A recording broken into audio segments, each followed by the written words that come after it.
पीड़ितार ये अवस्था जितेबले चारि चारि थर ता स्टेटमेंट नवा कौन दरकार मु भावुची ताको बारंबार पचारि पचारि एमाने ताको मारिदेले ताको जबरदस्ती करी जेहेतु पीड़िता ता मत परिवर्तन करनी आमे आशा करूचु जे पीड़िता को कोठी ना कोठी हत्या करा जाय। आपण माने जानिछंती आमे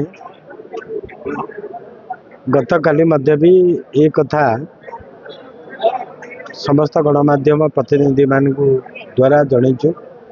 जे राज्य सरकार ये पीड़िता प्रति जो अन्याय कार्यक्रम है सबू कथा को रहस्य भितर जो भाव में रखिंट तेणु तारी प्रतिवाद आम जानीलु ये कथा निश्चित रूपे हवा को जाऊँ तेणु पीड़ितार प्रॉपर इनक्वारी पाई आमे सेतिपाई पुरी जिला बिजु जनता दल तरफ आमे गोटे आंदोलनात्मक कार्यक्रम नहींचु समस्त जनसाधारण को हाथ जोड़ी अनुरोध करुचु जे आपण माने हमको सहयोग करंतु पीड़ितार न्याय पाई समते एथरे सामिल हुंतु नचेत भविष्य में ओडिशा रे गणतंत्र आउ चिन्ह रहिबो नहीं। गोटे स्पष्ट चित्र जहाँ भी घटना घटी तीन दुर्बृत्तों कथा कहुच्छी पुणी पर मुहूर्त झील निजे निजे घटना घटी जहाँ गोटे स्पष्ट चित्र गोटे सामने को आसवा दरकार कि लोक लोचन को आसवा दरकार 15 दिन भितर बापा कौन थरटे कही कथा जदि एक पीड़िता निजे घटे माँ जाकि कहीं थाना एफआईआर देती पीड़िता निजे मु तो टिके जीवा डेरी आम पिपिली पूर्वतन विधायक ये सुब्रत चाटई 2 जन जाकि प्रथम रू पहुंची पुलिस आम तो देखिलु झील चलिक भी जाऊँगी एत कनसीयस झील निजे तार स्टेटमेंट भी देला 3 जन युवक 2टी मोटरसाइकिल आसी ताको एभली जघन्य कांड कर आज केमिति परिवर्तन हो गला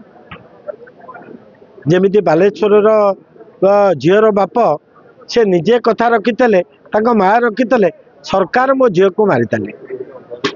माँ निजे कहते आम सरकार को 12 दिन पूर्वर जनइला पर भी ना मुख्यमंत्री ना शिक्षा मंत्री ना ना ना एमपी ना एमएलए ना कलेक्टर एसपी ताक पाखे कौन क्या पाखे घंटाए टाइम है बेचारा झीटीर प्राण पलैला आज जो मैंने बड़ बड़ कथा कहते जे विरोधी सब उपर राजनीति करुच्ची आज से मैंने धरा आई काली उपमुख्यमंत्री कहते जे इनक्वारी शेष होनी केबे शेष हम 15 दिन भितर गोटे झील मरीगला इनक्वारी शेष हो पारानी पुलिस स्टेटमेंट रखुची सी निजे सुसाइड करुचे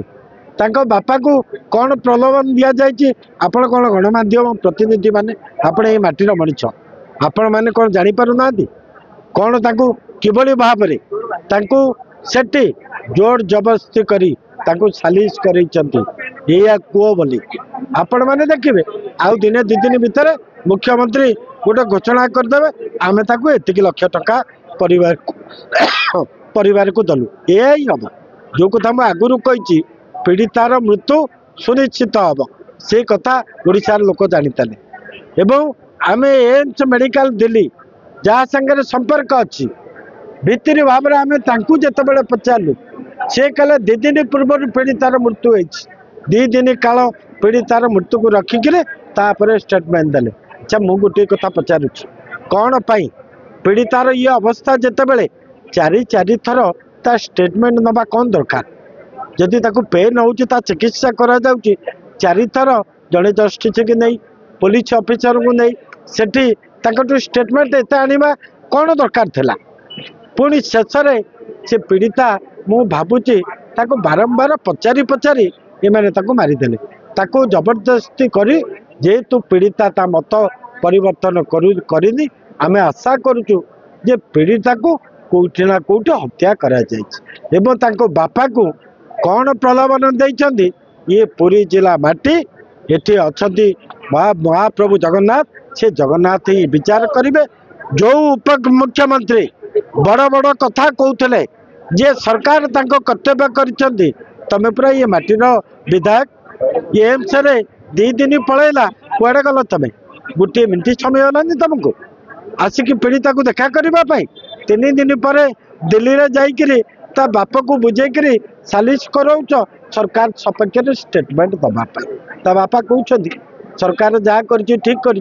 कहीं से दिन तो तांको बापा को जिते बेले पचे बापा तो निजे झील पाखे प्रेजेंट थे कहीं से दिन तो बापा कही पारि थांते जे मो झील सुसाइड करी राजनीति करनी बोली ये हूँ ओडिशा माटी एठी गणतंत्र ही हूँ सबुठ उपरे